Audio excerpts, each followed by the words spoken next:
చేసినటువంటి మన రాష్ట్ర ముఖ్యమంత్రి. ఆయన ఎప్పుడు కలిసినా పల్లెల గురించి, అదేవిధంగా రైతుల గురించి, నేతన్నల గురించి, సామాన్యుల గురించి, కష్టజీవుల గురించి మాట్లాడే ముఖ్యమంత్రి మనకి దక్కటం మన అదృష్టం.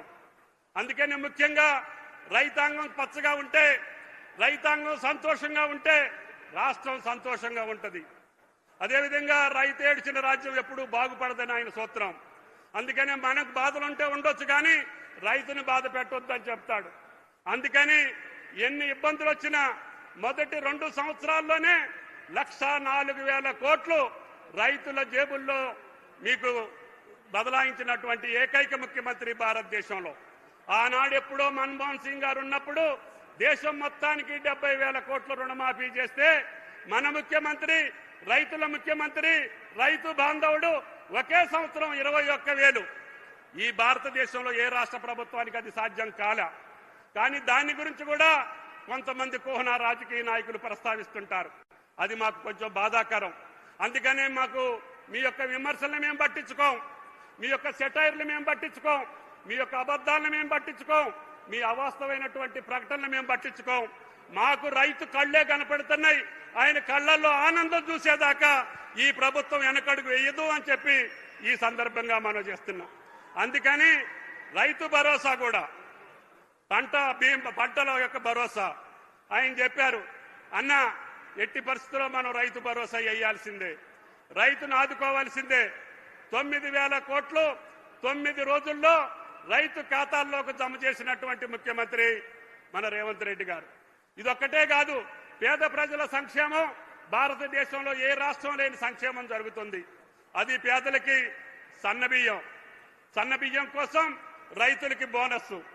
ఏ రైతుకి కూడా ఎకరంలో పంట పండితే 25,000 రూపాయలు ఎంఎస్పీ కాకుండా బోనసే వచ్చి ఈరోజు ఆనందంగా ఉంటున్నారు. భవిష్యత్తులో కూడా ఆయన ఆలోచన అదే. చిరుధాన్యాలకో, ఆయిల్ గింజలకో, లేకపోతే వేరే పప్పు ధాన్యాలకో ఏ పంట అయితే మనం దిగుమతి చేసుకుంటున్నామో ఆ పంటలకు కూడా మీరు ఆలోచన చేయండి. మేధావులు, రైతాంగం, రైతు సంఘాలు చెప్పండి. వాటికి కూడా బోనస్ ఇచ్చి రైతును ఆదుకోవాలనేది ముఖ్యమంత్రి గారి కోరిక. అందుకనే మేము అందరం కూడా రైతు సంఘ నాయకులను కోరుతున్నాం.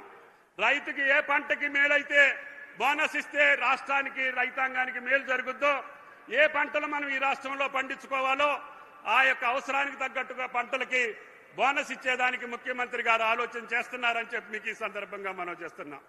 మేము ఎన్ని కష్టాలున్నా ఈ రోజున అత్యధిక పంటలు పండించినటువంటి రాష్ట్రంగా, అదేవిధంగా ఈవెన్ ఆయిల్ ఫామ్ ఫ్యాక్టరీ ఈనాడు తెలంగాణ నడిగడ్డన ప్రారంభించడానికి కారణం ఈనాడు 30 జిల్లాల్లో పంట వస్తుంది. ఈవెన్ ముఖ్యమంత్రి గారి జిల్లా మహబూబ్ నగర్ లో కూడా 10,000 ఎకరాలు పంట వస్తుంది. ఆ పంట నేను అశ్వారావుపేటకు తీసుకెళ్లాల్సి వస్తుంది. అందుకని యుద్ధ ప్రాతిపదిక మీద ఆయన గారి అనుమతితోటి 2004లో శంకుస్థాపన చేసి తప్పకుండా ఒకే 16 నెలల్లో ఫ్యాక్టరీ నిర్మాణం చేసి ఈరోజు 30 జిల్లాల పంట కూడా ఇక్కడికే వస్తుంది. దీనికి కావాల్సిన విద్యుత్ శక్తిని కూడా మా యొక్క రైతుల యొక్క పంటలో నుంచి వచ్చిన వేస్ట్ నుంచి 4 మెగావాట్ల విద్యుత్ శక్తి కూడా ఇక్కడే ఉత్పత్తి చేస్తున్నాం. ఇప్పటి వరకు తెలంగాణలో రిఫైనరీలు లేవు. మనం ముడి చమురుని బయట రాష్ట్రాలకు పంపించి రిఫైన్ చేయించుకొని మళ్ళీ మనం తీసుకొచ్చి విజయ బ్రాండ్ తోటి అమ్ముకుంటున్నాం.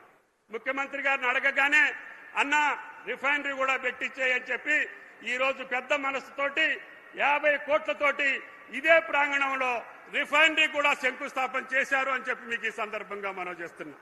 అందుకనే పల్లె బతుకులు తెలిసినటువంటి ముఖ్యమంత్రి, రైతుల కష్టాలు చూసినటువంటి ముఖ్యమంత్రి, తెలంగాణ ప్రజల యొక్క ఈతి బాధలు చూసినటువంటి ముఖ్యమంత్రి సమక్షంలో మీకు రైతాంగానికి ఏది కావాలంటే అది చేసే అవకాశం ఈ శాఖాపరంగా నాకు ఇచ్చినటువంటి గౌరవ రేవంత్ రెడ్డి గారికి హృదయపూర్వకమైనటువంటి నమస్కారాలు, ధన్యవాదాలు తెలియజేస్తూ ఈ రోజునే 9,000 కోట్లకు సంబంధించినటువంటి రైతు భరోసాను కూడా ఇదే వేదిక మీద నుంచి ముఖ్యమంత్రి గారు మీ ఖాతాలో వేసిన తర్వాతనే మాట్లాడతారని చెప్పి కూడా మీకు ఈ సందర్భంగా మనం చేస్తున్నాం.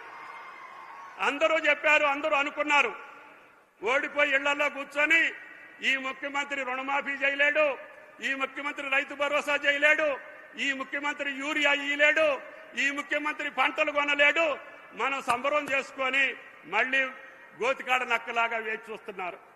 మీకు ఆ అవకాశం రాదు అని చెప్పి ఆ గుంట నక్కలకి చెప్పదలుచుకున్నాం. ఎన్ని పంటలు పండించినా ఎంఎస్పీ కొనేటటువంటి ఏకైక ప్రభుత్వం రేవంత్ రెడ్డి గారి ప్రభుత్వం. అదేవిధంగా మీ కష్టాలు తీర్చేదానికి కేంద్రం మీద ఒత్తిడి తీసుకొచ్చి ఒక రాష్ట్రానికి ముఖ్యమంత్రి అయి ఉండి యూరియా కోసం 10 సార్లు కేంద్ర మంత్రిని ప్రధానమంత్రిని కలిసినటువంటి ఏకైక ముఖ్యమంత్రి రేవంత్ రెడ్డి గారు అని చెప్పి మీకు ఈ సందర్భంగా మనం చేస్తున్నాం. మనకి 9-10 లక్షల మెట్రిక్ టన్నులు రావాల్సి ఉంటే 11.5 లక్షల మెట్రిక్ టన్నులు తీసుకొచ్చి మీ యొక్క పొలాలను పండించినటువంటి గనుడు రేవంత్ రెడ్డి గారు అని చెప్పి మీకు ఈ సందర్భంగా మనం చేస్తున్నాం. కేంద్రానికి కూడా ఇబ్బందులున్నాయి. జియో పొలిటికల్ రీజన్స్ తోటి యుద్ధాలు జరుగుతూ ఉంటే, నౌకలు ఆలస్యం అవుతా ఉంటే, మనకి రావాల్సిన సమయంలో రాకపోతే కొద్దిమంది ఆదుర్దాతోటి క్యూలో నిలబడితే వాళ్ళ చెప్పులు చూసి సంతోషపడేటటువంటి ప్రతిపక్ష పార్టీలకి మనసులో పెట్టుకోండి అని చెప్పి విజ్ఞప్తి చేస్తున్నా. జీవితంలో ఎప్పుడూ లేనటువంటి యూరియాని మేము సప్లై చేశాం. పోయినసారి 10 లక్షల మెట్రిక్ టన్నులు, ఇప్పుడు యాసంగిలో కూడా 11 లక్షల మెట్రిక్ టన్నులు తీసుకొచ్చాం. ఇప్పుడు కూడా మళ్ళీ కేంద్రాన్ని ఒత్తిడి తీసుకొస్తున్నాం. అదే ఎంపీ గారికి కూడా నేను చెప్పాను, ఎట్టి పరిస్థితుల్లో ఈ ఆర్ఎఫ్సి రామగుండానికి సంబంధించినటువంటి యూరియా మొత్తం ఈనాడు తెలంగాణకి ఇవ్వమని చెప్పి అడుగుతున్నాం. కేంద్రం కూడా సహకరిస్తుంది. ఈ ఆయిల్ ఫామ్ పంటకు కూడా సబ్సిడీ ఇచ్చే దాంట్లో ప్రధానమంత్రి యొక్క సహకారం కూడా ఉంది. అందుకనే తెలంగాణ 30 జిల్లాలని పచ్చబడాలంటే పామాయిల్ పంట వేయాలి, నా రైతు సంతోషంగా ఉండాలి, నా రైతు కష్టాలు తీరాలి, నా రైతు బిడ్డలు ఈ రోజు అగ్రగామిగా నిలబడాలి అని అంటే రేవంత్ రెడ్డి గారి రాజ్యంలోనే అది సాధ్యపడుతుంది. అందుకనే నమ్మకంతో ఆయన్ని కష్టపెట్టి ఇబ్బంది పెట్టి బలవంతం చేసి మీ జేబుల్లో కోట్లాది రూపాయలు వేసేటటువంటి ముఖ్యమంత్రి మనం ఆశీర్వదించాల్సినటువంటి అవసరం ఉంది.